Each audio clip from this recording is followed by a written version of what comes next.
4 वेद। जानिए किस वेद में क्या है। वेद दुनिया के प्रथम धर्म ग्रंथ है।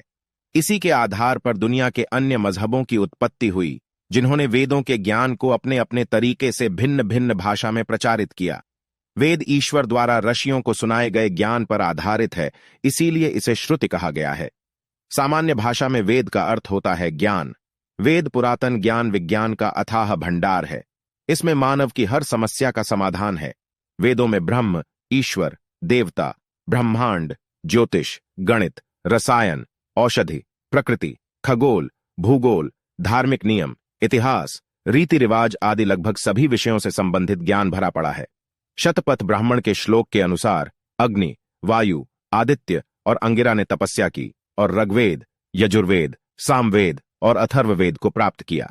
प्रथम 3 वेदों को अग्नि, वायु, सूर्य, आदित्य से जोड़ा जाता है और संभवतः अथर्वदेव को अंगिरा से उत्पन्न माना जाता है। एक ग्रंथ के अनुसार ब्रह्मा जी के चारों मुख से वेदों की उत्पत्ति हुई। वेद सबसे प्राचीनतम पुस्तक हैं, इसलिए किसी व्यक्ति या स्थान का नाम वेदों पर से रखा जाना स्वाभाविक है। जैसे आज भी रामायण, महाभारत इत्यादि में आए शब्दों से मनुष्यों और स्थान आदि का नामकरण किया जाता है। वेद मानव सभ्यता के लगभग सबसे पुराने लिखित दस्तावेज हैं।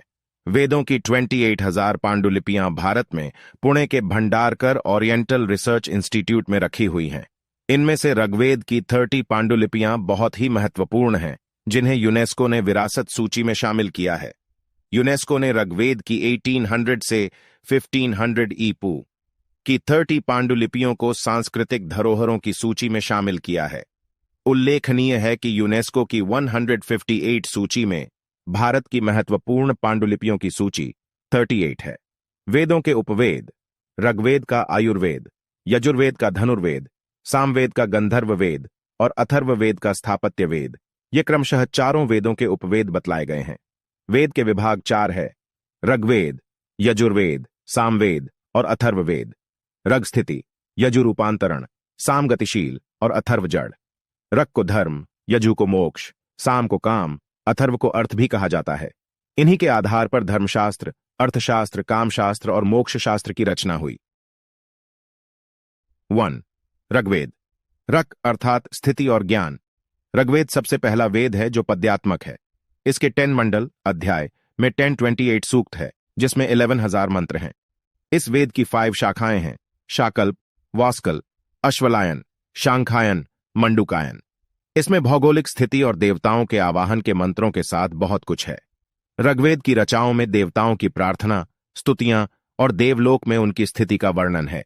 इसमें जल चिकित्सा, वायु चिकित्सा, सौर चिकित्सा, मानस चिकित्सा और हवन द्वारा चिकित्सा आदि की भी जानकारी मिलती है। ऋग्वेद के 10वें मंडल में औषधि सूक्त यानी दवाओं का जिक्र मिलता है। इसमें औषधियों की संख्या 125 के लगभग बताई गई है, जो कि 107 स्थानों पर पाई जाती है। औषधि में सोम का विशेष वर्णन है। ऋग्वेद में च्यवन ऋषि को पुनः युवा करने की कथा भी मिलती है। 2. यजुर्वेद। यजुर्वेद का अर्थ यत प्लस जू इक्वल साइन यजु। यत का अर्थ होता है गतिशील तथा जू का अर्थ होता है आकाश। इसके अलावा कर्म, श्रेष्ठतम कर्म की प्रेरणा।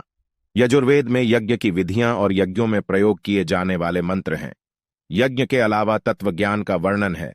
तत्वज्ञान अर्थात रहस्यमयी ज्ञान, ब्रह्मांड, आत्मा, ईश्वर और पदार्थ का ज्ञान। यह वेद गद्यमय है। इसमें यज्ञ की असल प्रक्रिया के लिए गद्य मंत्र हैं। इस वेद की 2 शाखाएं हैं, शुक्ल और कृष्ण। कृष्ण, वैशंपायन ऋषि का संबंध कृष्ण से है। कृष्ण की 4 शाखाएं हैं। शुक्ल, याज्ञवल्क्य ऋषि का संबंध शुक्ल से है। शुक्ल की 2 शाखाएं हैं। इसमें 40 अध्याय हैं। यजुर्वेद के एक मंत्र में चिब्रीह धान्यों का वर्णन प्राप्त होता है। इसके अलावा दिव्य वैद्य और कृषि विज्ञान का भी विषय इसमें मौजूद है। सामवेद। साम का अर्थ रूपांतरण और संगीत, सौम्यता और उपासना। इस वेद में ऋग्वेद की रचाओं का संगीतमय रूप है। सामवेद गीतात्मक यानी गीत के रूप में है। इस वेद को संगीत शास्त्र का मूल माना जाता है। 1824 मंत्रों के इस वेद में 75 मंत्रों को छोड़कर शेष सब मंत्र ऋग्वेद से ही लिए गए हैं। इसमें सविता, अग्नि, और इंद्र देवताओं के बारे में जिक्र मिलता है। इसमें मुख्य रूप से 3 शाखाएं हैं, 75 रचाएं हैं। अथर्वदेव। थर्व का अर्थ है कंपन और अथर्व का अर्थ अकंपन। ज्ञान से श्रेष्ठ कर्म करते हुए जो परमात्मा की उपासना में लीन रहता है, वही अकंप बुद्धि को प्राप्त होकर मोक्ष धारण करता है। इस वेद में रहस्यमयी विद्याओं, जड़ी बूटियों, चमत्कार और आयुर्वेद आदि का जिक्र है। इसके 20 अध्यायों में 5687 मंत्र